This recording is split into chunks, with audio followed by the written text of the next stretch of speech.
ঘি তার চায়। এই গণভোট অবৈধ। ৭১-এর পরাজিত শক্তি, তারা বাংলাদেশের ভালো চায় না।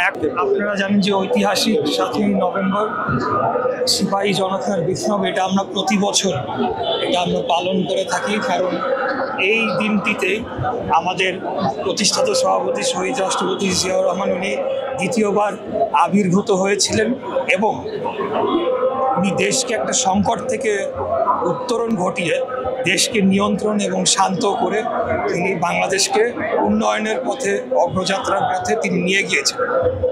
তো সেই দিনটি আমরা সেলিব্রেট করি এই কারণেই যে সিপাহী জনতার বিপ্লব যে কথাটি বলা হয়, সেখানে একটা অত্যন্ত বিশৃঙ্খল পরিস্থিতি ছিল এবং কিছু বিশৃঙ্খল সেনা কর্মকর্তারা সেখানে সেনা নিবাসে তারা চেষ্টা করছিল কিভাবে বাংলাদেশে ভারতের আধিপত্যবাদ কায়েম করা যায়। সেখান থেকে আমরা মুক্ত হয়েছি এবং পরবর্তীতে বাংলাদেশ তার আপন গতিতে রাষ্ট্র পরিচালনার পথে এগিয়ে গিয়েছে।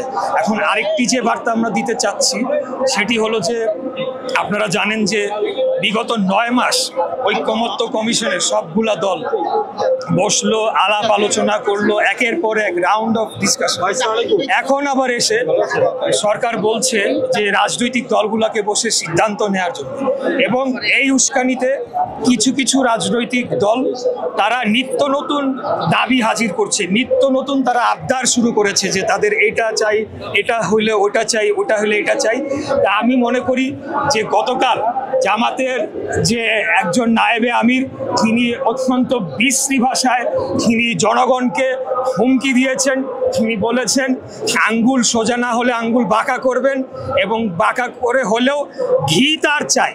তো এটা আমি মনে করি বাংলাদেশের জনগণের প্রতি একটা সরাসরি হুমকি। এবং আমি আপনাদের বলতে চাই এই ৭১-এর পরাজিত শক্তি যারা যদিও আমাদের সাথে পাশাপাশি আন্দোলন করেছে কিন্তু তারা বাংলাদেশের ভালো চায় না, এখন যারা নির্বাচনকে পেছাতে চায়, বানচাল করতে চায়, তারা ডেফিনেটলি বাংলাদেশের স্বাধীনতা সার্বভৌমত্বকে ক্ষুণ্ণ করতে চায়। তা আমরাও স্পষ্টভাবে বলে দিতে চাই যে আমরা ১৭ বছর আন্দোলন সংগ্রাম লড়াই করেছি, আরও ১৭ বছর আন্দোলন সংগ্রাম লড়াই করব। আমরা ক্ষমতার জন্য করি না, আমরা এই বাংলাদেশকে ভারত এবং অন্যান্য বহিঃশত্রুর আধিপত্য থেকে মুক্ত রাখার জন্য, বাংলাদেশের জনগণের ভোটের অধিকার প্রতিষ্ঠা করার জন্য এবং সার্বিকভাবে দারিদ্র্য কমিয়ে মানুষের জীবনযাত্রার মান উন্নয়নে আমরা কাজ করে যাচ্ছি।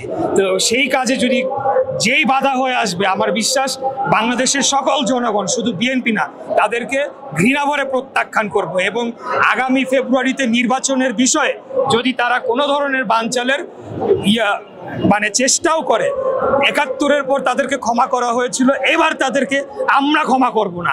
অবশ্যই বাংলাদেশে নির্বাচন হতে হবে, সেই নির্বাচনে তারা তাদের যে প্রতিশ্রুতি সেগুলো জনগণকে দেখ, ওই ম্যান্ডেট নিয়ে যদি তারা পাস করে এসে পার্লামেন্টে পাস করবে। কিন্তু এমন কথা বলা হচ্ছে প্রয়োজনে জাতীয় নির্বাচন পিছিয়ে যাবে কিন্তু গণভোট আগে হতে হবে। আমি তো মনে করি এই গণভোট অবৈধ। বিএনপি অনেক উদার মনের পরিচয় দিয়েছে গণভোটে রাজি হয়ে, এই গণভোট অবৈধ, গণভোট করতে পারে না। আগে সংসদে আলোচনা হবে, সংসদ সিদ্ধান্ত নিবে গণভোট হবে কি হবে না। ৪৮টি পয়েন্টে কোনোদিন গণভোট হতে পারে? আপনি ৪৮টি পয়েন্ট করে হ্যাঁ না কোনোদিন দিতে পারবেন?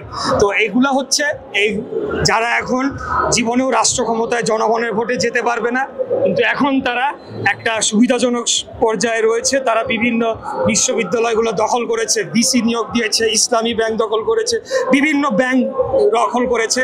তারাই চাচ্ছে যে তাদের সুবিধাটা অনগোয়িং থাকুক। আজকে আমরা এই ভাষায় কথা বলতে চাচ্ছিলাম না। গণ অভ্যুত্থানের পক্ষের যারা আমরা শক্তিরা রয়েছি, আমাদের মধ্যে যত অনৈক্য হবে, যত বিভেদ হবে, এটার আলটিমেট বেনিফিশিয়ারি হবে আওয়ামী লীগ। তো আমি আবারও বলবো যে তারা যদি শুধু নেগোসিয়েশনের জন্য এটা করে থাকে, এই ধরনের কথা বলা বন্ধ করুক। জনগণে একটা আতঙ্ক ছড়াচ্ছে। আর যদিও কোনো অন্য চিন্তা অপচিন্তা থাকে, সেটা চিরাচরিতভাবে বাংলাদেশের জনগণ রুখে দেবে। এটি